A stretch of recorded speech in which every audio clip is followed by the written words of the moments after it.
नमस्कार दोस्तों, मैं हूं रमन कुमार। आपका स्वागत है ग्लोब हरियाणा न्यूज़ पर। यहां आपको हरियाणा की बड़ी और ताज़ा खबर सबसे पहले विस्तार से मिलेगी। बने रहिए ग्लोब हरियाणा न्यूज़ के साथ। आज 14 जुलाई 2026 वार मंगलवार। चलिए शुरू करते हैं आज की प्रमुख खबरों से। आज हरियाणा में मौसम का मिजाज सामान्य से बदलता हुआ रहने की संभावना है। प्रदेश के अंबाला, पंचकुला, यमुनानगर, करनाल, कुरुक्षेत्र, कैथल, जींद, हिसार, फतेहाबाद, सिरसा, भिवानी, चरखी दादरी, रोहतक, सोनीपत, पानीपत, झज्जर, रेवाड़ी, महेंद्रगढ़, गुरुग्राम, फरीदाबाद, पलवल, नूंह, मेवात सहित अधिकांश जिलों में आंशिक से घने बादल छाए रह सकते हैं। कई स्थानों पर हल्की से मध्यम बारिश, जबकि कुछ इलाकों में गरज चमक के साथ तेज बारिश और 30 से 40 किलोमीटर प्रति घंटा की रफ्तार से हवाएं चलने की संभावना है। बारिश के कारण तापमान में हल्की गिरावट रहेगी और लोगों को उमस से राहत मिलने के आसार हैं। किसानों को मौसम पर नजर रखते हुए खेतों में आवश्यक सावधानी बरतने की सलाह दी गई है। भिवानी के तोशाम बस स्टैंड पर दर्दनाक हादसा, बस के पिछले टायर के नीचे आया युवक। हरियाणा के भिवानी जिले के बस स्टैंड पर एक दर्दनाक सड़क हादसा हो गया। जानकारी के अनुसार राजस्थान निवासी एक व्यक्ति बस के पिछले टायर के नीचे आ गया, जिससे वह गंभीर रूप से घायल हो गया है। घटना के बाद मौके पर अफरा तफरी मच गई और स्थानीय लोगों ने तुरंत घायल को उपचार के लिए अस्पताल पहुंचाया। फिलहाल घायल की पहचान और हादसे के कारणों की जांच की जा रही है। पुलिस ने मामले की जांच शुरू कर दी है। अधिकारियों का कहना है कि जांच रिपोर्ट और उपलब्ध तथ्यों के आधार पर आगे की कानूनी कार्रवाई की जाएगी। जन जन अभियान के तहत दिग्विजय चौटाला का जनसंपर्क दौरा जारी। जन जन अभियान के तहत दिग्विजय चौटाला लगातार विधानसभा क्षेत्रों का दौरा कर रहे हैं। पार्टी संगठन को मजबूत करने और कार्यकर्ताओं को नया उत्साह भरने के लिए उनका जनसंपर्क अभियान जारी है।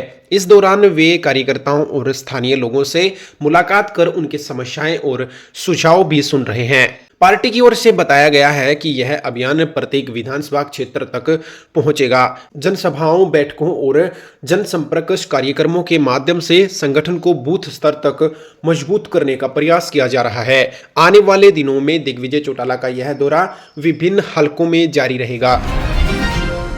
हांसी अमृत 2 पेयजल पाइपलाइन योजना पर नया मोड़, हांसी के लोगों ने सौंपा ज्ञापन। हांसी अमृत 2 पेयजल पाइपलाइन योजना को लेकर अब नया मोड़ सामने आया है। एक और चानत गांव के ग्रामीण अपनी पेयजल मांग को लेकर लगातार धरने पर बैठे हुए हैं। वहीं दूसरी ओर हांसी शहर के लोग भी बड़ी संख्या में एकजुट होकर जिला आयुक्त यानी डीसी को ज्ञापन सौंपने पहुंचे। उन्होंने मांग की कि अमृत 2 योजना के तहत हांसी तक पानी की आपूर्ति का कार्य जल्दी पूरा किया जाए, ताकि शहर में लंबे समय से बनी पेयजल समस्या का समाधान हो सके। प्रदर्शन के दौरान कई लोगों ने नाराजगी जताते हुए कहा, ना तो चानोत गांव की समस्या का समाधान हो पा रहा है और ना ही हांसी शहर तक पानी पहुंच पा रहा है। लोगों ने प्रशासन से जल्द समाधान निकालने और सभी पक्षों से बातचीत कर योजना को समय पर पूरा करने की मांग की।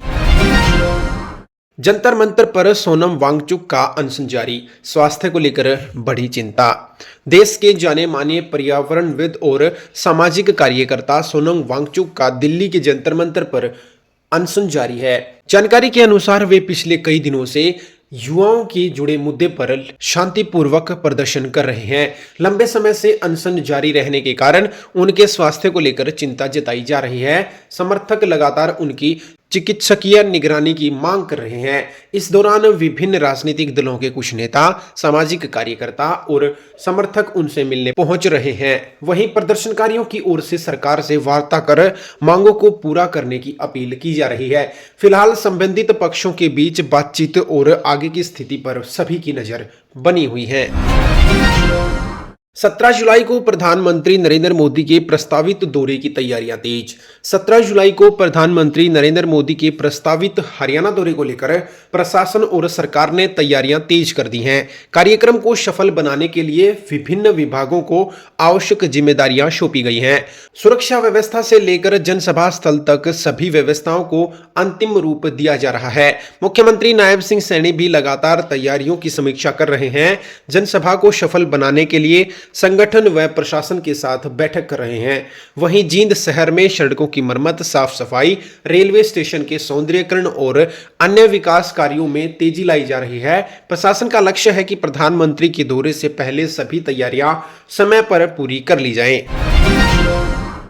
भूपेंद्र सिंह हुड्डा के बयान पर पूर्व मंत्री असीम गोयल का पलटवार। जींद में प्रधानमंत्री नरेंद्र मोदी की प्रस्तावित सभा और रेलवे परियोजना को लेकर सियासी बयानबाजी तेज हो गई है। पूर्व मुख्यमंत्री भूपेंद्र सिंह हुड्डा ने दावा किया था कि रेलवे लाइन के लिए भूमि अधिग्रहण और कई अहम प्रक्रियाएं कांग्रेस सरकार के कार्यकाल में पूरी की गई थी। इस पर पलटवार करते हुए पूर्व मंत्री असीम गोयल ने कहा कि कांग्रेस सरकार ने केवल कागजों में विकास के दावे किए, जबकि भारतीय जनता पार्टी की सरकार ने जमीन स्तर पर विकास कार्यों को आगे बढ़ाया। उन्होंने कहा कि भाजपा सरकार ने प्रदेश में सड़क, रेलवे और अन्य बुनियादी ढांचे के विकास को गति दी है। दोनों दलों के नेताओं के इन बयानों के बीच इस मुद्दे पर राजनीतिक बहस लगातार तेज होती जा रही है। टीचर मनीषा मामले में फिर नया मोड़, पिता संजय सिंह ने दी आंदोलन की चेतावनी। टीचर मनीषा मामले में एक बार फिर नया घटनाक्रम सामने आया है। मनीषा के पिता संजय सिंह पिछले कई दिनों से अपनी बेटी को न्याय दिलाने और मामले की निष्पक्ष जांच की मांग कर रहे हैं। इससे पहले उन्होंने अनशन शुरू करने का प्रयास किया था, लेकिन प्रशासन ने उन्हें रास्ते में ही रोक दिया था। इसके बाद अपने ही गांव में अनशन शुरू कर दिया गया था। अनशन के दौरान भिवानी के पुलिस अधीक्षक सुमित कुमार उनसे मिलने पहुंच गए थे। एक सप्ताह के भीतर मामले में प्रगति तथा सीबीआई से बातचीत कराने का आश्वासन दिया था। इसी आश्वासन के बाद संजय सिंह ने अपना अनशन समाप्त कर दिया था।